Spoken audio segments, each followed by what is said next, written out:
What is going on, my bueno people, and welcome to Nerd Made by Faith. It is a show where I come to you and we talk for a good minute just about faith, about our fandoms. Sorry, let me move the microphone just over a little bit. We talk about faith, talk about our fandoms. We talk about the combination of both and where that is headed for us. First off, I want to say thanks to Podcastle.ai for allowing me to use their program or it's recorded. So I'm trying something new with this. But first I want to talk to you guys a little bit about a couple of things. So this is going to be on YouTube as well. Besides on Spotify or wherever you listen to podcasts. I had a show. I've been on 2 podcasts now. I was on a show, called a Kingdom Highway podcast, which was with me and my buddy Michael. And then I was on a show very recently. I apologize. Right before recording, I had these spicy ranch pretzel crisp. And so like they're not really working well with me right now. But I was on a show called TNA Nerdcast with my buddy Anthony, and on there we talked about nerd things. On Kingdom Highway, we talked about a little bit of everything, and on this is really more diving into faith and kind of branching out, kind of combining the 2 things in my life, which is nerd stuff, Power Rangers, Batman, Nightwing, Marvel, Star Wars, sometimes Transformers, Ninja Turtles, all of those things, with faith. We're going to talk about it, and we're going to talk about it in correlation. So this is really going to be really me opening up with you guys and just talking about the good news with some good things. But I kind of want to explain something real quick. The channel, Talk About Music, is kind of taking a different direction. Since August last year, I've been doing reaction videos to Stupendium. I think I did 1 or 2 for JT Music, but really Stupendium. And then I started getting to NF, and I started to do Dan Bull. And I've said it before, and really at this point, like my heartstrings are being pulled. I don't want to make that content anymore. I don't mind reacting to music every once in a while when it comes out fresh, but I don't want to have to keep going to somebody else's content to make content. I really want to just create my own. And I'm like, why don't I just talk about the 2 things I enjoy? For one, my faith, and number 2, the things that I love. Superheroes, Star Wars, Star Trek. I don't know a whole lot about Star Trek. I know a good amount of some basic information on the original series. I know a lot about the J.J. Abrams world. But other than that, I don't know a whole lot. But yeah, man, no, there's just a lot here I want to talk about. I do want to do more gameplay. I enjoy playing Spider-Man with you guys. Phasmophobia. I think tonight is our last recording session for Phasmophobia, and I've been behind on posting those. There's just a lot of footage I got to edit. But there's a lot of stuff I want to do. I want to start doing a podcast with my wife. We planned on doing it last year, called Beyond Dating. And we're going to actually jump into it this year here very soon. I think tonight we talked about doing an episode. And just really just jumping into the word and the spirit and what it is to be married and the struggles that we've had and whatnot. So that's what that talks about. But here we're talking about nerdom with faith. Nerd Made by Faith. Not to be confused with the mermaid Nerd Made Faith. This is Nerd Made by Faith. If you don't know, and this is your first time checking out the channel, checking out this podcast, well, welcome to the first episode of the podcast. I keep forgetting because OBS is not currently up. I know it's recording, but I know it's not up, so I'm not seeing myself. So I may not pay attention to the camera a whole lot, so please don't take that as any kind of issue. But my name is Tyler Bueno, if you don't know. I am a playwright, and when I say that, I don't mean like I'm like, I wrote a script and it's sitting on my shelf. No, I have written and produced 5 plays and musicals since 2016 to now, as well as some short films, some audio dramas. Am I missing anything? I've released a handful of albums on Spotify as well, and yeah, so that is what I am.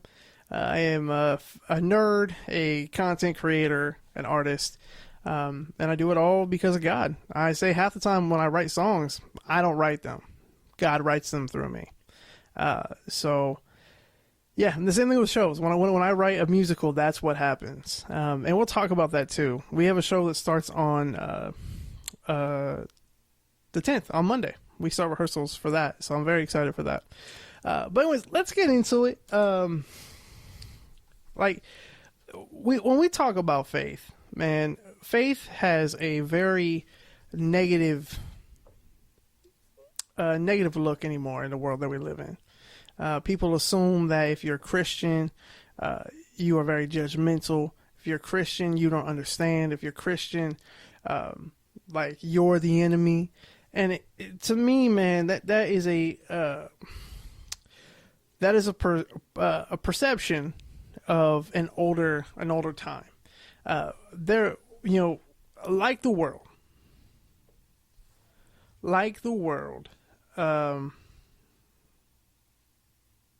That's the other one. So like the world. I apologize. I got a notification from Podcastle. I tried to do an episode earlier and it just stopped recording. And I was like, what is happening? What was I saying? I apologize. Oh, my brain went fog. No. So like how the world does. Culture does. Culture evolves. With that, the word itself from the Bible does not evolve. But we as Christians can evolve to combat whatever is, being thrown at us, or whatever we see is kind of going wrong in the world. And I know that sounds judgmental and that sounds like, well, you're trying to change people to your view. Don't think about it as that. Think about it as, like, if you see somebody, a long time ago, I had this conversation with somebody, and I was very much that person. This was, when I said a long time ago, I mean middle school, 7th or 8th grade. I had a friend named Sam, and you'll hear about a couple different Sams. This is my friend Sam. He's from Romania. He was one of my best friends up until 8th grade, and then when we graduated and we went to high school, he and my friend Josh, our buddy Josh, there was the three of us. Our buddy Josh, they both got accepted into like this a higher caliber program at a different high school, and only like the few selected got picked for that. And the thing was, they were both smart. Josh was a huge history buff. Sam was super smart with science. And so was Josh. And here I was, the theater kid, but they were my best friends. The three of us hung out all the time. Not outside of school. I mean, they were too busy with the academics. And I was too busy with going to like drama practice. But it was the three of us. I will say, they were my best friends. And when I got to high school, I had to get a brand new friend set because I wasn't super popular in middle school. I was one of the nerds. I was, I had friends who were a little bit, they were more popular because they were in choir with me. But really, when it came down to it, I was the nerd. I was a nerd. And when I got to high school, that all changed.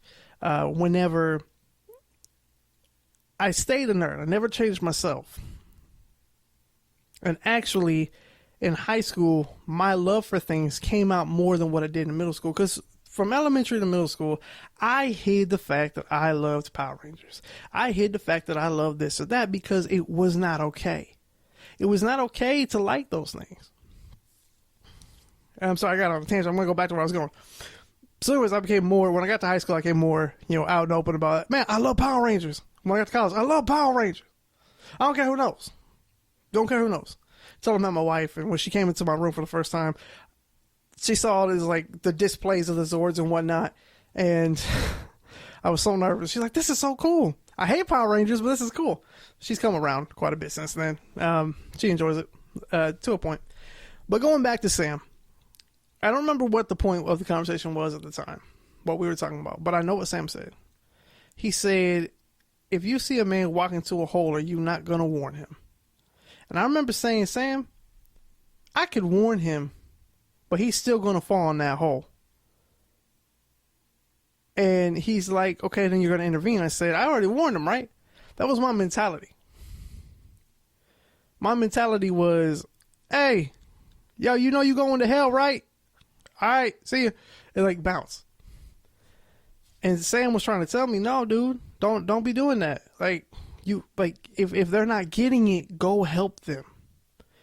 And so that kind of leads me into like, how do we do that? How do we as Christians help the world today?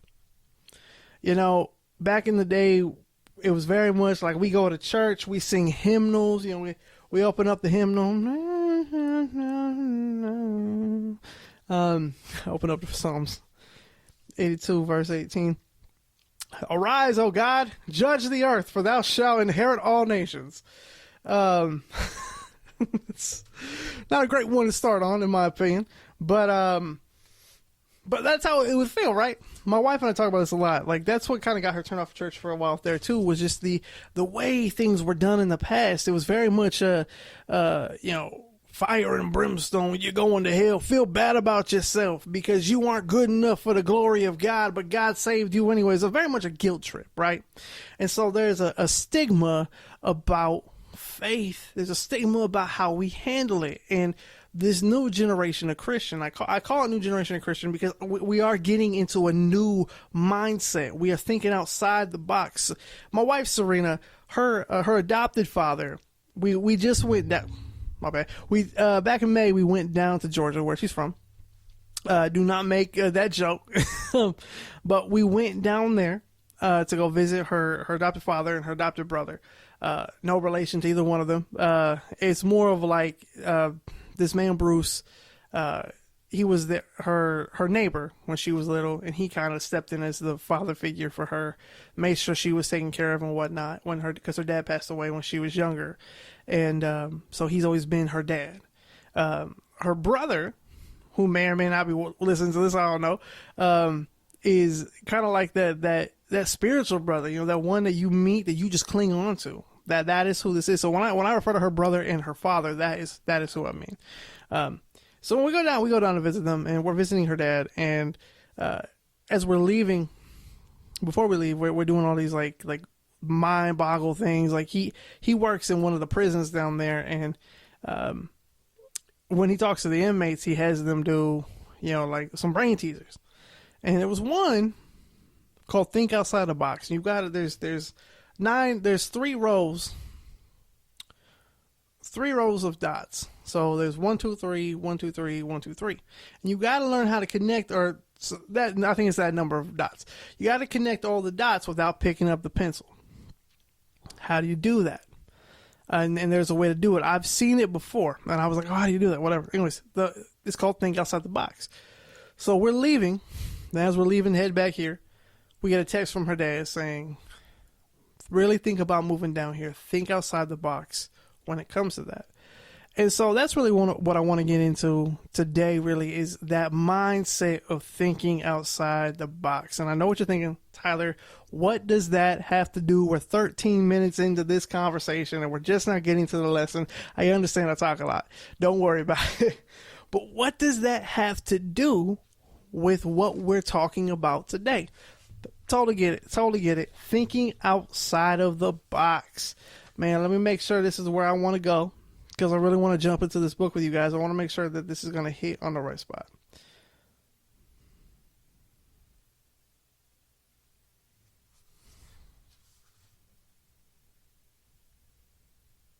Perfect. This actually does.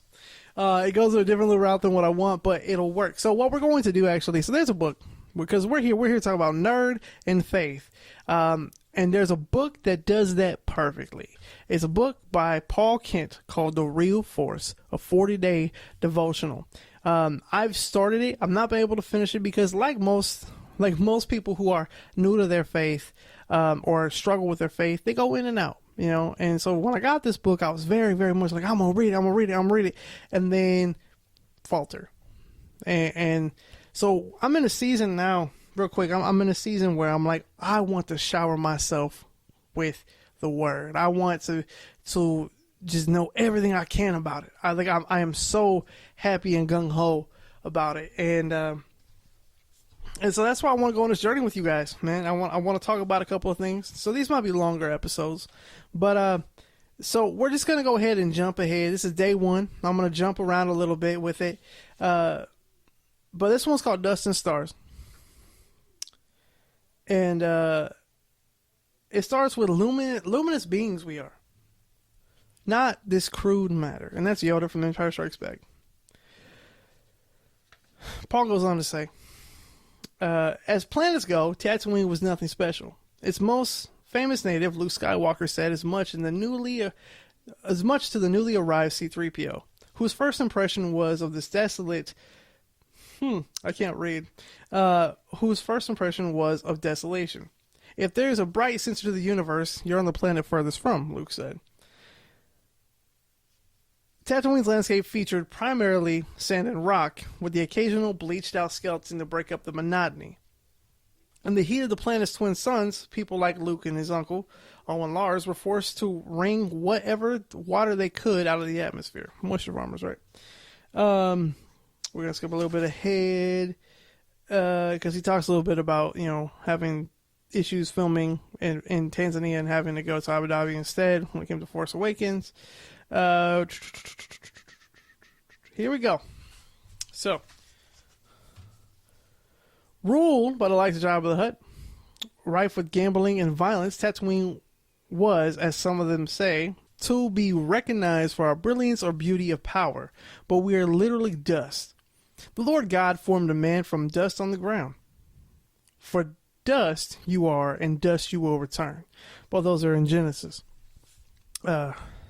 Sometimes life itself seems grimy. Wow. It can be depressing to see all these people made of dust creating an atmosphere of figurative filth. Human beings lie, cheat, and steal. They selfishly take advantage of others. They pollute the world in every sense of the term, and too often in our own moral, spiritual weakness, we contribute to the atmosphere ourselves. An escape to the stars is very appealing and very possible. God knows how we are formed. He remembers that we are dust. Psalms 103:14 says, oh, that's what it says. I read that wrong. So it says, God knows how we are formed. He remembers that we are dust. Man, I can't read today. I was having this problem earlier today. But in the same psalm, says he still loves us. From everlasting to everlasting, the Lord's love is with those who fear him. Now, we got to talk about that real quick, man. And this is what I'm talking about. This going back to what I was saying earlier. There was an old way of preaching the gospel, and that was fear. Fear equaled love. And I got to tell you, man, I'm not a fan of fear equaling love. There's a lot of people in this world who still believe that to be loved is to be feared. And I don't think so. I totally disagree. Because even though we might serve the same God, it's just your perception of it. My perception of God is that he loves me genuinely. He accepts me from me, my flaws and all. He may not want me to do those. And he's like, look, man, those aren't good for you. But he's not going to hate me. I'm going to fail. I'm going to strive and try to not do those things that I shouldn't do. But God is not going to disown me because I don't do it. At one point in time, and this is from a pastor himself, this pastor I grew up with, he changed his whole perspective. He said, there was a moment in time where I used to believe that God was mad. You hear me? God was mad. God was angry. God didn't like when we did things wrong. God is a parent. We are God's children. God is a parent. You hear me? You guys hear me right now? You hear me in the back? All right, cool. God is a parent. He is a shepherd. When the sheep do wrong, do we murder the sheep? There might be some people who do. No, we shepherd them. We flock them. We tell them how it works. When our kids do wrong, what do? What is the sensible thing to do? Yeah, think about it like that. What is the sensible thing to do? It's not to get mad and beat them and say, I hate you. I wish you were never born. No. Hey, Jimmy, man, it ain't cool. And we talk to them. I'm a huge believer in conversation. If we do not have conversation, things go wrong. And that works in everything. It works in everything that we do. I know I'm getting off track, but I wanted to point that out there. I don't like that. I do not like when people try to say God's love is fear.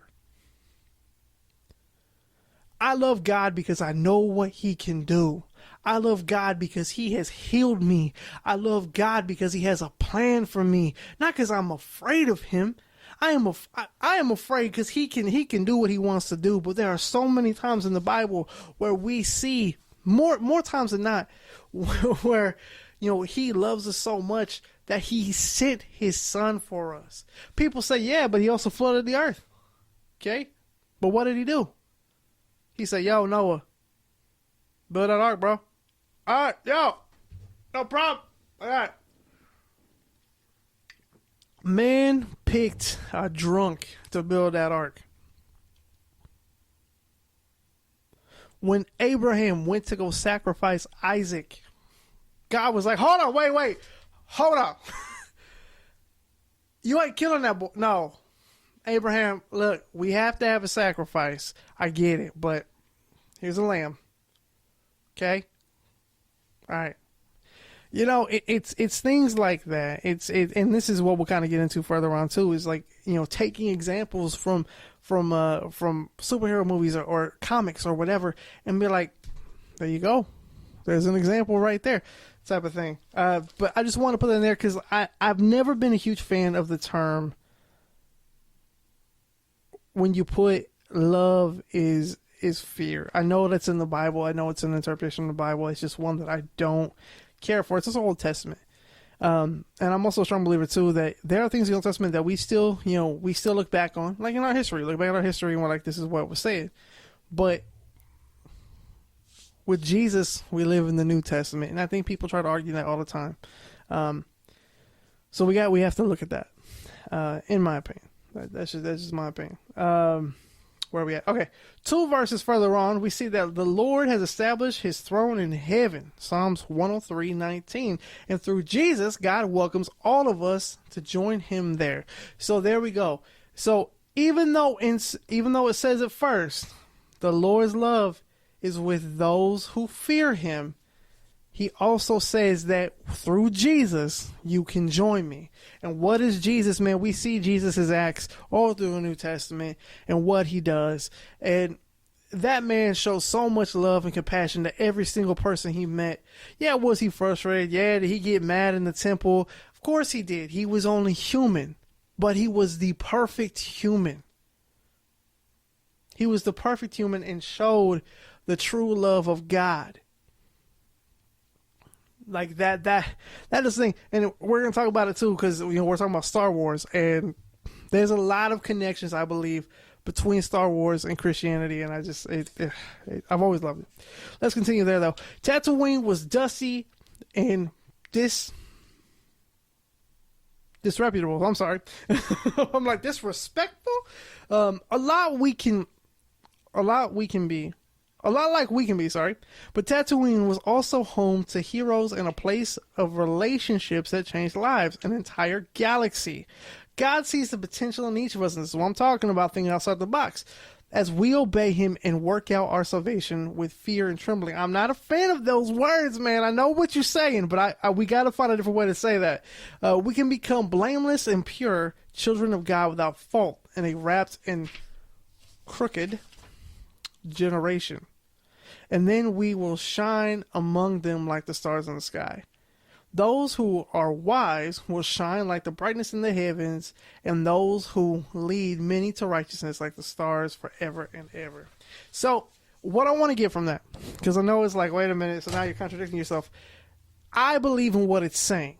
I am not a fan of using the term fear with love. I've never liked that. When we raise dogs or we raise animals, we can train them with fear. But what that typically does is when you're around, they act fine. But when you go away, then they start getting aggressive. We shouldn't be that way. And that's where I'm like, I don't believe God is that way. If God is the ultimate shepherd, that is not how he works. Yes, we do. Hello. Thank you. You're welcome. Bye-bye. Bye. we do serve a very selfish God, and I don't mean selfish as in like he doesn't do it. He does everything for us, but he does want our attention. He wants us to love him, and that's what I'm saying. You will receive God's love if you love God. Love God. Like I love God, man. He does things. We're in a challenging point in our life right now. We're struggling. We're in an in-between phase. And I could give up and be like, oh man, this isn't good, but I changed my perspective. And my whole point with changing perspective with that devotional is, even though he was going in about how dust and whatnot, and, what you can take from that is Tatooine could be this terrible place, this disgusting place, but if you change your perspective and think outside the box, Tatooine produced two of the galaxy's heroes. Yes, one of them became the villain, which we'll talk about later on down the line, but it produced Luke Skywalker. Like, Luke Skywalker came from there. He was a farm boy. Yeah, his mother was from Naboo, but we're not going to talk about that. And he wasn't technically born on Tatooine, but he was raised there. And so it produced the hero, the catalyst to bring Anakin Skywalker back. Think about it like that. It's all about changing your perspective. And so for today, really what I want to finish talking about is looking outside the box. Think outside the box. Change your perspective. I was going to a job interview yesterday, and it was an hour away from where I live. And I get up there, and they tell you to wait in your car until someone comes down to get you.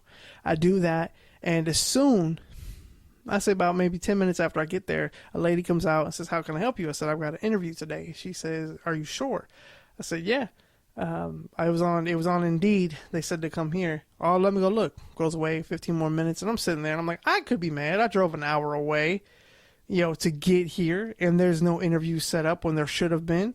I could get mad, or I could think of it as this was God trying to get me out of the house. This was God trying to talk to me, to have one-on-one time with him, to where I could just praise. And I did.